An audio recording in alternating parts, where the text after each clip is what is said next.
ایک ایسے نبی جنہیں ایک دیو ہیکل ویل نے نگل لیا۔ آپ سے ایسی کون سی خطا سرزد ہو گئی تھی اور آپ مچھلی کے پیٹ میں 40 دن زندہ کیسے رہے؟ اس ویڈیو میں ہم اس ہستی کے متعلق جانیں گے جن کا واقعہ قرآن مجید میں یونس اور توریت میں جونہ کے نام سے آیا ہے۔ تاریخ میں آشوری قوم ایک عظیم اور طاقتور قوم کی حیثیت سے جانی جاتی ہے جس کا دارالحکومت اشور تھا۔ اشوری دراصل بنی اسرائیل کے نسل سے تعلق رکھتے تھے جو بخت نصر کے حملے کے بعد غلام بنا کر بابل اور عراق لائے گئے تھے۔ اس زمانے میں دریائے دجلہ کے کنارے نینوا نامی ایک چھوٹی سی بستی تھی۔ اشور کے کسی بادشاہ نے ایک دیوتا کے نام پر نینوا میں ایک مندر بنوایا۔ رفتہ رفتہ دوسرے بادشاہوں نے بھی مندر اور عمارتیں بنانا شروع کر دیں اور ایک دور ایسا آیا کہ یہ چھوٹا سا علاقہ سلطنت اشوریہ کے عظیم الشان دارالسلطنت میں تبدیل ہو گیا۔ نینوا شہر کے بیچوں بیچ مندر اور شاہی محل تھے جہاں سے اشوریوں کا بادشاہ پورے سلطنت پر حکومت کرتا تھا اور اونچے تخت پر بیٹھ کر بازاروں، گلیوں اور تفریح گاہوں کا نظارہ کیا کرتا تھا۔ اشور کے مغربی علاقے میں لہلہاتے کھیت تھے۔ پورا شہر درختوں اور باغات سے سرسبز و شاداب تھا۔ اشوریہ لوگ پتھر تراشنے کے فن میں بھی ماہر تھے، لہذا جگہ جگہ سنگ مرمر کے دیواروں پر انہوں نے اپنے دیوتاؤں کے نقش و نگار بنا رکھے تھے۔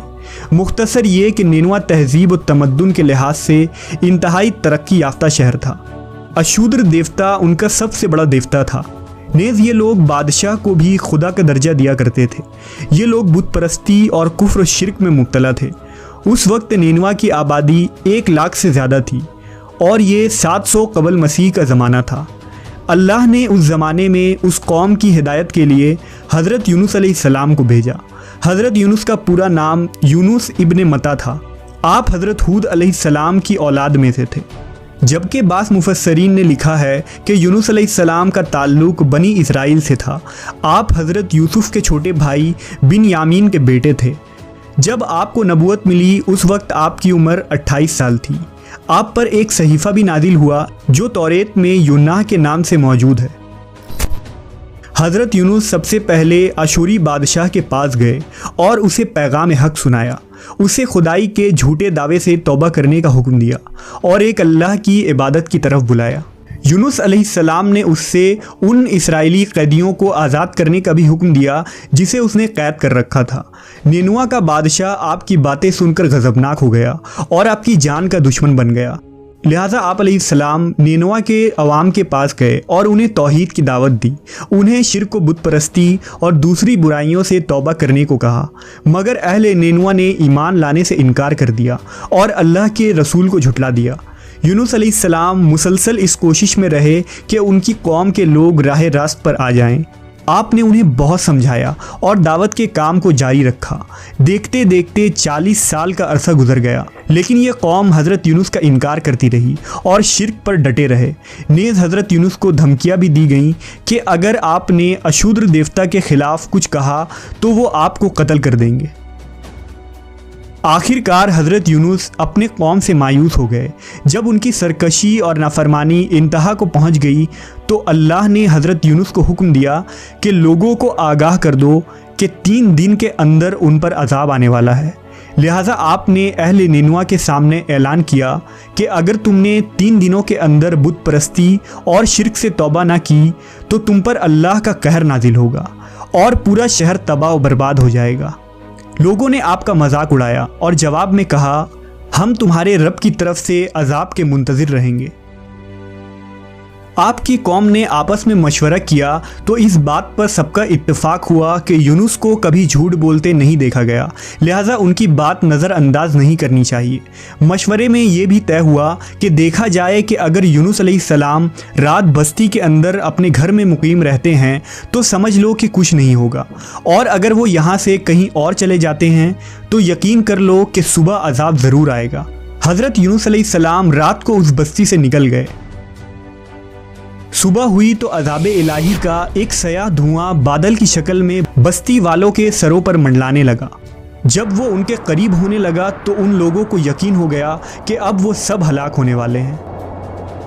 दरअसल हज़रत यूनुस अलैहिस्सलाम अपनी कौम से नाराज़ होकर चले गए थे, मगर उन्हें वहाँ से निकलने का हुक्म नहीं दिया गया था। वो अजाब की इत्तला देने के बाद अल्लाह की इजाज़त के बगैर अपना इलाका छोड़ गए थे।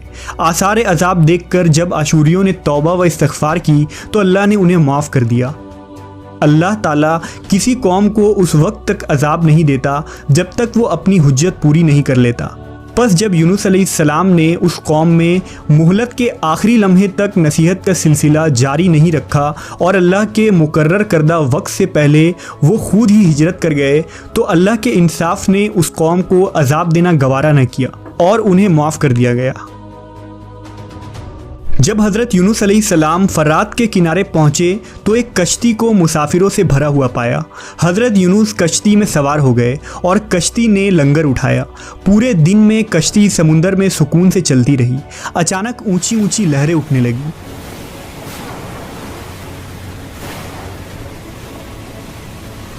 लोगों ने अपना साजो सामान समुंदर में फेंक दिया कि कश्ती का बोझ कम हो जाए, लेकिन कश्ती का बोझ फिर भी कम न हुआ। जब कश्ती डगमगाने लगी तो कश्ती के गर्क होने का यकीन होने लगा। अहले कश्ती ने अपने अकीदे के मुताबिक कहा कि ऐसा मालूम होता है कि इस कश्ती में कोई गुलाम अपने आका से भागा हुआ है। जब तक उसको इस कश्ती से अलग न किया जाएगा निजात मुश्किल है।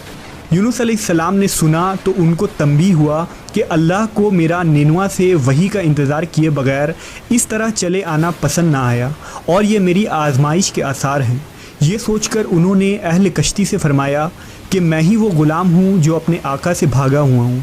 लिहाजा 3 मरतबा कुर्रअंदाज़ी की गई और तीनों मरतबा हज़रत यूनुस का नाम निकला। तब मजबूर होकर उन्होंने हज़रत यूनुस को दरिया में डाल दिया।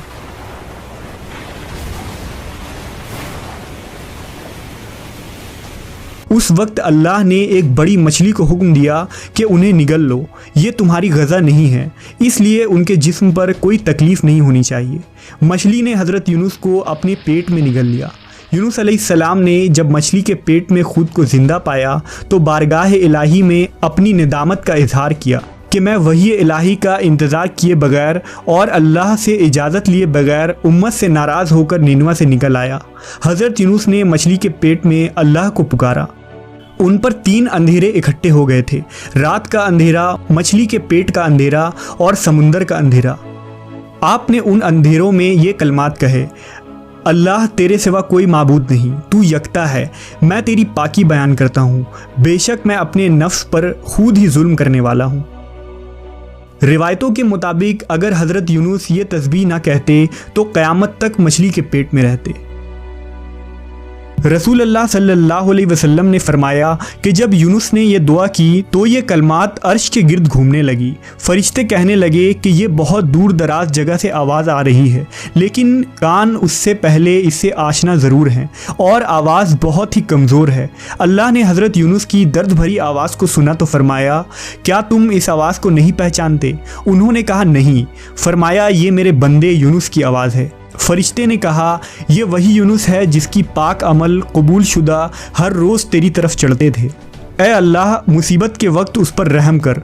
तो उस वक्त अल्लाह ने मछली को हुक्म दिया कि वो आपको बग़ैर किसी तकलीफ़ के समुंदर के किनारे उगल दे। रिवायतों के मुताबिक यूनुस अलैहिस्सलाम 40 दिन उस मछली के पेट में रहे और उसके बाद अल्लाह के हुक्म से उस मछली ने आपको समुंदर के किनारे उगल दिया। मछली के पेट में रहने की वजह से आपका जिस्म ऐसा हो गया था जैसे कि परिंदा का पैदाशुदा बच्चा जिसका जिस्म नरम होता है और जिस्म पर बाल तक नहीं थे। गर्ज हज़रत यूनुस बहुत ही कमज़ोर और नातवा हालत में खुश्की पर डाल दिए गए थे। इसके बाद अल्लाह ने समुंदर के किनारे पर एक बेलदार दरख्त उगाया। रिवायतों के मुताबिक वो कद्दू का पौधा था जिसके ज़रिया हज़रत यूनुस अलैहिस्सलाम पर साया हो गया। इसके अलावा अल्लाह ने एक जंगली बकरी भेज दी जो ज़मीन की घास और जड़ी बूटियाँ खाती थी और सुबह व शाम आपको दूध पिलाती थी, यहाँ तक कि आप तंदुरुस्त हो गए। हज़रत यूनुस दरख्त के उस साए में झोपड़ी बनाकर रहने लगे। यूनुस अलैहिस्सलाम की कौम उन्हें तलाश करती हुई एक दिन उस साहिल के किनारे पहुँच गई और उन्होंने आपको देख लिया। उन्होंने आपके हाथ पर इस्लाम की बैत कर ली और साथ ही अल्लाह से तौबा व इस्तिग़फ़ार करने लगे। यूनुस अलैहिस्सलाम दोबारा निनवा चले गए और वहाँ रहकर अपनी कौम की रहनुमाई फरमाई। حضرت یونس کی زندگی نینوا ہی میں گزری اور وہیں آپ کا انتقال ہوا۔